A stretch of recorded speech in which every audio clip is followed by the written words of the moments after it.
Yo, what up, YouTube? It's PGMCSKATER here, and HGSS Prime in that corner. Um, yeah, I'm going to show you a deck list. I haven't done one of these in a while. And this is HGSS-on format because I don't really show or want to really play anything other than this format right now. So, Everything else format's best. yeah, so I'm going to show you my MEWGAR deck. As you can tell, trainer lock's not going to be that big in the next format, so I have a lot of trainers in here. But we'll start with the Pokemans. One Ditto. The reason why I run a Ditto is because of Dittoolic. It reduces the number of your opponent's bench down to 4, which is very helpful with MEWGAR since they can't bench as much as they want to. Mime from Call Legends, Trick Reveal allows you to both you and your opponent show your hands, and that's basically all I use it for, so I can know if there's a Pokemon or not in your opponent's hand, to remove loss or whatever. It's not remove loss. What is it? Hurl in Darkness. Yes. Spiritomb, Spooky Whirlpool. Very useful power when your opponent has like one card in their hand and you want them to draw into Pokemon. Basically, when you play it from your hand, your opponent shuffles his or her hand into her deck. His or her deck. Huh. Sounds like, you know. Huh. Okay. Yeah, and they draw 6 cards. What? Hi, I'm Perry Going, and I can't talk. No, I can't talk. I'm tired. It's, what, 3 o'clock in the morning here? It's midnight here. Okay. Cleffa. I recommend at least running one of these in every deck because it's free retreat and the attack, Eek, is very, very helpful. You shuffle your hand into your deck and then you draw 6 cards. That's very helpful, especially in this format since you don't really have that much draw in the format, so refreshing your hand could help in the long run. But it also has a 50% chance of invincibility, which is awesome. And it's a free retreater. There's not many free retreaters in this format. I run 4 Mew Prime. Ideal starter because you want to start with a Mew Prime and a Psychic Energy turn 1 so you can see off, so you're not going to be behind the whole game.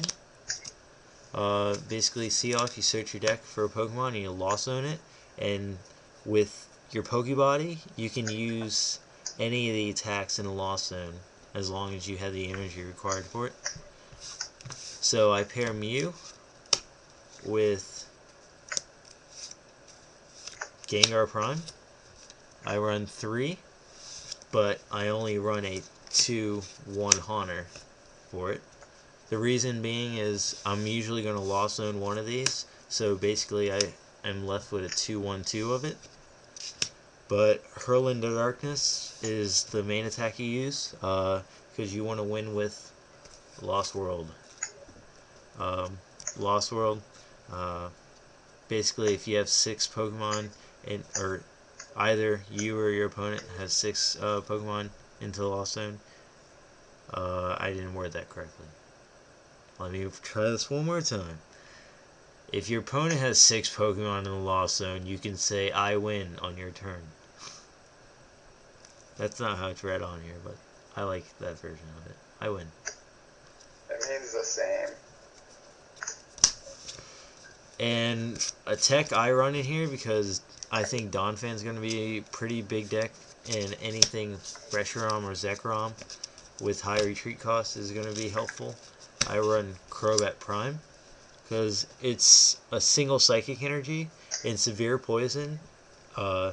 Basically, it poisons your opponent's Pokemon, but they get 4 damage per turn instead of 1, which is awesome against Donphan, and it's awesome against decks like Zekrom or Reshiram. where they don't want the chance of their Pokemon getting knocked out. So you don't run that many Pokemon in this deck.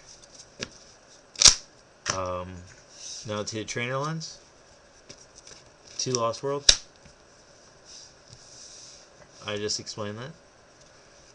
Twins, you run 3 of them because you're usually not trying to take prizes. So it's a very useful card because you're going to be behind the whole game. Judge, you need to be able to slow down your opponent because you're not a hard-hitting deck and you can't take many shots. So slowing down your opponent will be very helpful in the long run. I run 3 Seeker. Most people would run 4 because of you need it to constantly lost zone things. But through playtesting, every time I've run 4 Seeker, I don't really need that 4th Seeker because I lost zone things beforehand before I need the Seeker. And Mime also helps. I run 1 Collector. It's not really that great of a card in this format, I don't think. Personally, I'd rather run Dual Ball, which I'll show you in a quick second. I run 4 of them because it's faster than Collector, and you can also utilize Junk Arm to get Dual Ball back. Speaking of Junk Arm, I run 2 Junk Arm. These energy switches are proxies for energy retrieval. I run 3 of them. Energy retrieval is a very helpful card because you run a low energy count and you won't be able to search them out as much as you could in the old format. So energy retrieval is very helpful to just get that psychic energy back that you need for Mew.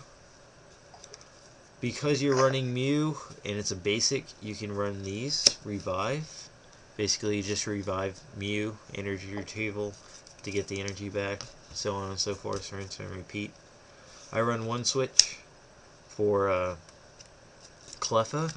If it's asleep, it's really helpful to just be able to retreat out of it. So I run 1 switch for Cleffa. And then 2 communication. Because there's a lot of basics, you don't really need communication, but there is a Gengar line in there, so communication is very helpful to get that Gengar set up. To help speed up Gengar, I run 2 Rare Candy. You don't really need a set up Gengar, but at some point you need to be able to take a hard hit. Gengar is your choice. Because of Donphan, and Mew's exactly 60 HP, and Donphan hits her 60, I run 4 Defender, because Donphan can't one-shot you unless it wastes plus powers, or the 3 energy attachment. Also, it's very helpful when you set up your Gengar, and you don't want your Gengar getting one-shotted by like Zekrom or Reshiram. It's very helpful on that. And last but not least, I run 2 Loss Remover. I've found in playtesting that Loss Remover in a deck like this to slow down your opponent is necessary. So I run 2 of them, and you can utilize Junk Arm to get them back if you need to. That's trainer lines. And the last part is energy. I just run 10 Psychics. Not really much here. I can just run 10 Psychics to be able to draw into it because you can't search them out. So that's my MEWGAR. It runs pretty consistently. If you can start a Mew, you could probably win easily. That's basically it because it's one of the fastest decks out there. But other than that, thanks guys for watching, and peace. Garrett, say hi, or bye, Bye. and bye. Bye.